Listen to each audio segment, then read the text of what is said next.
BJP और उसके इशारे पर नाचने वाली गोदी मीडिया ने विपक्ष को बदनाम करने की सारी हदें पार कर दी हैं। राहुल गांधी ने वोटर लिस्ट में गड़बड़ी के ठोस सबूत पेश किए। पूरा विपक्ष इस मुद्दे पर सड़कों पर उतर आया, लेकिन हुआ क्या? अमित शाह की पुलिस ने हिरासत में ले लिया। भारी गर्मी में महिला सांसद प्रियंका गांधी, महुआ मोइत्रा, तमाम लोग लोकतंत्र की इस लड़ाई में डटी रहीं।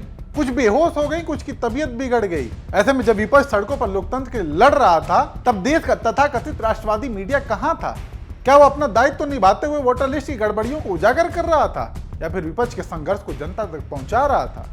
नहीं, उनकी नजर एक फ्लाइंग किस पर अटकी हुई थी, जबकि ये वही मीडिया है जो दावा करता है कि वो निष्पक्ष और तेज तर्रार है। लेकिन हकीकत ये है कि गोदी मीडिया सिर्फ सत्ता के इशारे पर नाचता है। विपक्ष की इस ऐतिहासिक लड़ाई को नजरअंदाज कर उन्होंने महुआ मोइत्रा के एक हाव भाव को मुद्दा बना दिया। ये लोकतंत्र की लड़ाई थी, लेकिन गोदी मीडिया का एजेंडा सिर्फ विपक्ष को बदनाम करना है। फ्लाइंग किस पर प्राइम टाइम शो किया गया, अंजना मैडम ने इसका पूरा विश्लेषण तक किया। आज हमारे पास एक और वीडियो जिसमें यह दिख रहा है कि जब महुआ मोइत्रा को चक्कर आ रहे थे तब वो बाहर किसी को फ्लाइंग किस का इशारा कर रही थी, लेकिन जैसे उन्हें पता चला कि उनके आगे वाली सीट पर बैठी टीएमसी सांसद सागरिका घोष उनका वीडियो बना रही हैं, तो फिर से गंभीर हो गई और इस बार उन्हें देखकर ऐसा लगने लगा कि वाकई में उन्हें चक्कर आ रहे हैं। क्या यही पत्रकारिता का स्तर है? क्या यही हमारी मीडिया की प्राथमिकता है? प्रियंका गांधी एक चुनी हुई सांसद अपने अंदाज में वोट चोरी के खिलाफ आवाज उठा रही थी, लेकिन बीजेपी आईटी सेल ने उनकी गरिमा पर गंदे कमेंट्स किए। नेक तो बनता है। ऐसे शब्दों का इस्तेमाल करके बीजेपी ट्रोल्स ने न सिर्फ एक महिला सांसद की गरिमा को ठेस पहुंचाई, बल्कि यह भी दिखा दिया कि उनकी सोच कितनी गिरी हुई है। टीएमसी सांसद महुआ मोइत्रा जो इस विरोध प्रदर्शन में पूरी ताकत से जुटी थी, भारी गर्मी और हंगामे के बीच बेहोश हो गई। उनकी हालत इतनी गंभीर थी कि उन्हें तुरंत मेडिकल सहायता की जरूरत पड़ी, लेकिन बीजेपी की ट्रोल आर्मी ने इस दुखद घटना को भी मजाक का विषय बना दिया। महुआ के बेहोश होने को प्रेगनेंसी से जोड़कर ऐसी भद्दी टिप्पणियां की गई जो न सिर्फ अमानवीय थी, बल्कि एक महिला के प्रति गहरी असंवेदनशीलता को भी दिखाती हैं। और सबसे हैरानी की बात कि ऐसे ट्रोलर्स हमारे प्रधानमंत्री जी को खूब पसंद है। खुद मोदी जी फॉलो करते हैं ऐसे लोगों को। और एक कॉमन चीज आप नोटिस करेंगे, सबकी लाइन सेम, जैसे ऊपर से कोई एजेंडा आया हो कि इन्हीं लाइनों के साथ ट्रोल करना है। इन लोगों को ऐसे कमेंट करते हुए कोई कार्रवाई या किसी तरह के एक्शन का कोई डर नहीं होता, और होगा भी कैसे? मोदी जी खुद फॉलो करते हैं इन लोगों को। बाकी गोदी मीडिया की करतूतें वो तो पूछिए मत। एक चाटुकार एंकर जो खुद को पत्रकार बताता है, जबकि टीवी पर बैठकर बीजेपी का एजेंडा चलाने के अलावा कुछ नहीं करता। विपक्ष के नेता राहुल गांधी को राहुल बाबा कह के पुकारता है, तंज कसता है।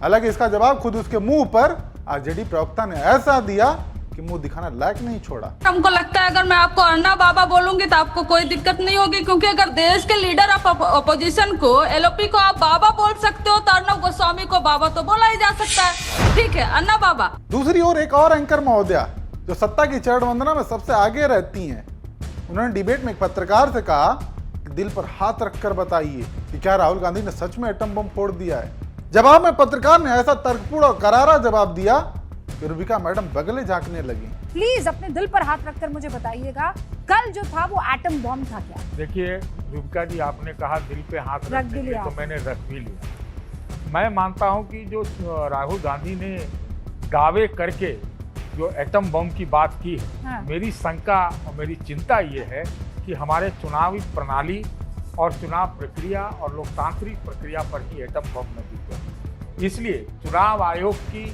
विश्वसनीयता का आजादी के बाद ये सबसे बड़ी परीक्षा है। सर दिल पे से हाथ हटा दीजिए। नहीं, क्यों हटाए? मैं सच बोल रहा हूँ। आप दिल पे से हाथ हटा दीजिए। मुझे आपके दिमाग पे नहीं रख पाऊंगा, दिल पे रहेगा। नहीं, मुझे आपके दिल की ज्यादा चिंता है, खुदा के वास्ते। मतलब ठीक है, आपको बहुत मोहब्बत है राहुल जी से, हम सबको मोहब्बत। देखिए राहुल जी से मोहब्बत की बात नहीं है, बात सुनिए। लेकिन आप ये कह रहे हैं पूरी प्रणाली, आपने तो वो टाइम कवर किया है जब इलेक्शन रिग हो जाए। मैं 1977 से चुनाव देख रहा हूँ, आपने 96 ही खाली बोला।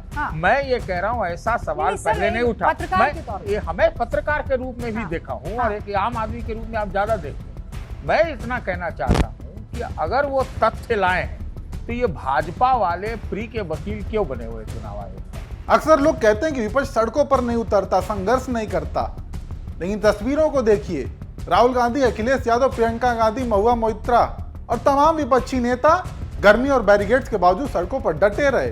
ये नजारा उस साहस का प्रतीक है जो विपक्ष ने दिखाया, लेकिन गोदी मीडिया ने इस संघर्ष को जनता तक पहुंचाने की बजाय इसे बदनाम करने की कोशिश की। ऐसे में सवाल उठता है, क्या मीडिया का काम सच दिखाना है या सत्ता का प्रोपेगेंडा चलाना?